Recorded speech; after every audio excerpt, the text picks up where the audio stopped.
Wars are often remembered for their famous battles and legendary machines, but sometimes, a few quiet aviation choices rewrite the rules of combat. Long before victory or defeat is obvious, they don't just change battles. They change the war itself. Before the attack on Toronto, the battleship was the unquestioned center of naval power. Aircraft carriers were valuable for scouting and fleet support, but few believed they could deliver a decisive blow on their own. Naval strategy rested on the assumption that armor, guns, and geographies determined outcomes. But the night strike on Toronto overturned all of that. The ferry Swordfish biplane appeared obsolete, but its slow speed and stability proved to be its greatest assets. Flying extremely low, Swordfish crews could place torpedoes with incredible accuracy in confined waters, a feat that faster, more modern aircraft would struggle with.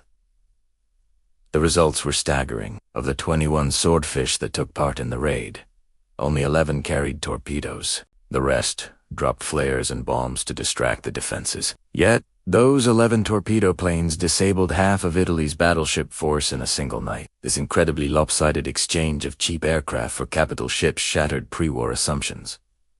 For Japan, Taranto validated Admiral Yamamoto's carriocentric vision. The Imperial Japanese Navy had already been experimenting with shallow-water torpedoes, but Taranto provided the decisive proof that such attacks were feasible. It was the final push that convinced Japanese planners to pursue a long-range carrier strike against Pearl Harbor. The United States, however, drew the wrong lessons. Although U.S. analysts studied Taranto, they wrongly judged Pearl Harbor to be immune due to its narrow channels and short approach path. This miscalculation, reinforced by institutional confidence, left the Pacific Fleet without adequate torpedo defenses. The doctrine still emphasized battleships fighting alongside carriers, a fatal oversight. Japan's pilot crises began long before the war, rooted in a doctrine that prized elite individual quality over a sustainable volume of pilots. Training was incredibly selective, producing superb aviators, but far too few of them.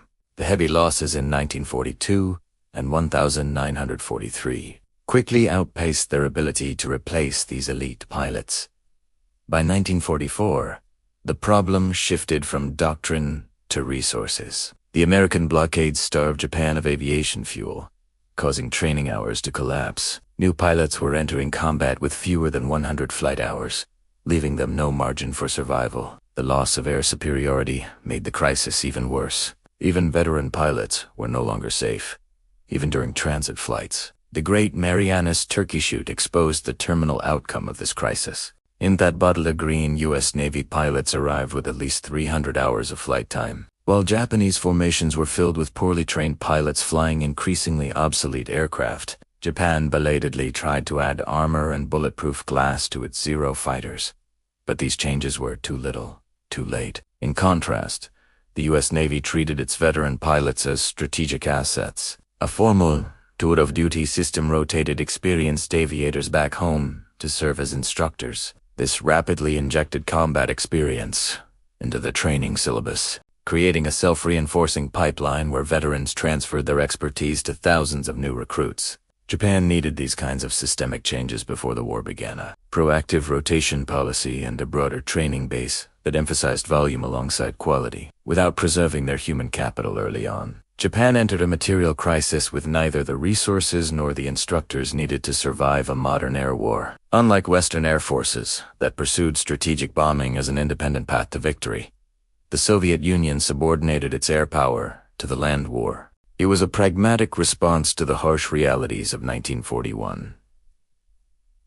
The USSR lacked advanced high-altitude engines, sufficient aluminum, and time. The Soviet Air Force, or VVS, was therefore designed to be flying artillery, optimized for low-altitude combat and direct support of infantry and armor. This doctrine succeeded through a combination of Soviet mass production and Western aid. Lend-Lease aluminum was critical to sustaining late-war aircraft output, while Western planes like the P-39 Airacobra and A-20 Havoc filled key combat roles. But it was the Aleutian Isle to Sturmovik that became the symbol of Soviet air power. Soviet air power was integral to their doctrine of deep battle. Rather than seeking universal air supremacy, the VVS aimed for local air superiority at specific breakthrough points. Sturmovik's spearheaded close air support, increasingly coordinated with ground forces through radios and forward air controllers. By 1944, Soviet air power was not a single monolithic force.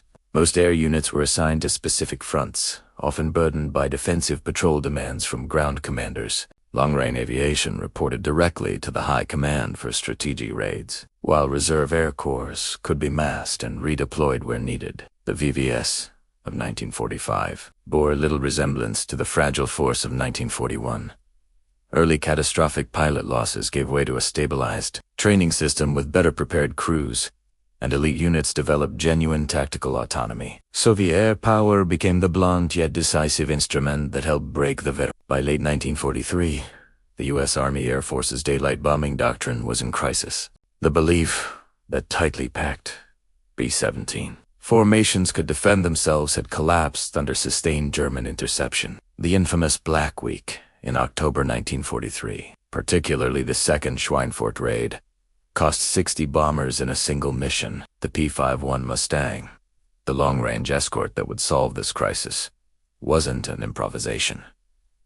It matured from earlier design decisions. The original Allison-powered Mustang was aerodynamically efficient, but limited at high altitudes. The decisive step was mating that brilliant airframe to the British Merlin engine, built under license by Packard. This combination produced a high-altitude escort that could finally match German fighters where the bombers operated. In early 1944, General James Doolittle transformed escort doctrine. Fighters were no longer chained to the bomber formations. Their new mission was the destruction of the Luftwaffe itself.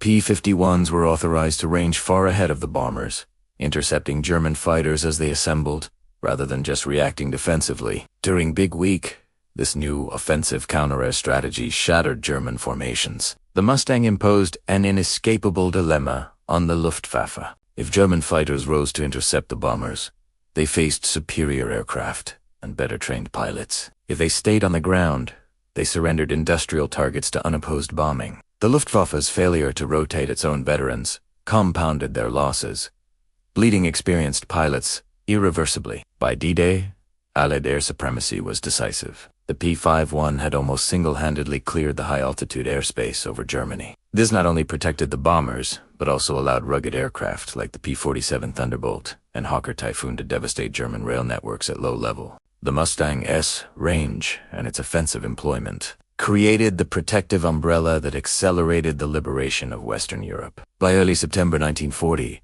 the Battle of Britain hinged less on aircraft numbers than on trained pilots. Fighter Command's crucial No. 11 group was nearing collapse. Exhausted veterans were flying multiple sorties daily, and inexperienced replacements were suffering disproportionate losses. At this critical moment, Hitler redirected the Luftwaffe away from RAF airfields and toward London. This decision stemmed from flawed intelligence and political pressure, not sound strategy. German assessments had convinced Hitler and Göring that the RAF was nearly defeated and that attacking the capital would trigger a final, decisive battle of annihilation. A limited RAF raid on Berlin had also made retaliation politically unavoidable, but shifting the battle inland neutralized German strengths and magnified their weaknesses. Over London, the Messerschmitt Bf-109E fighter was operating at the very edge of its range, leaving pilots with little fuel for combat or for escorting bombers on their return trip. Bombers were frequently abandoned by their fighter cover during withdrawal. The pivot to London effectively ended any realistic prospect of Operation Sea Lion,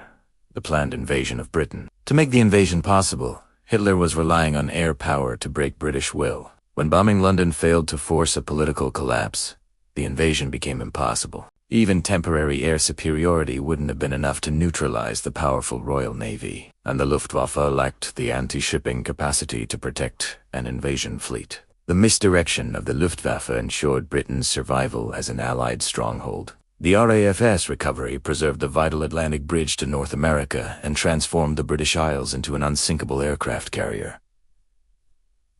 From this base, the American 8th Air Force and massive ground forces would later launch the campaigns that landed in North Africa, Italy, and ultimately, France. Thank you for watching, and see you in our next videos.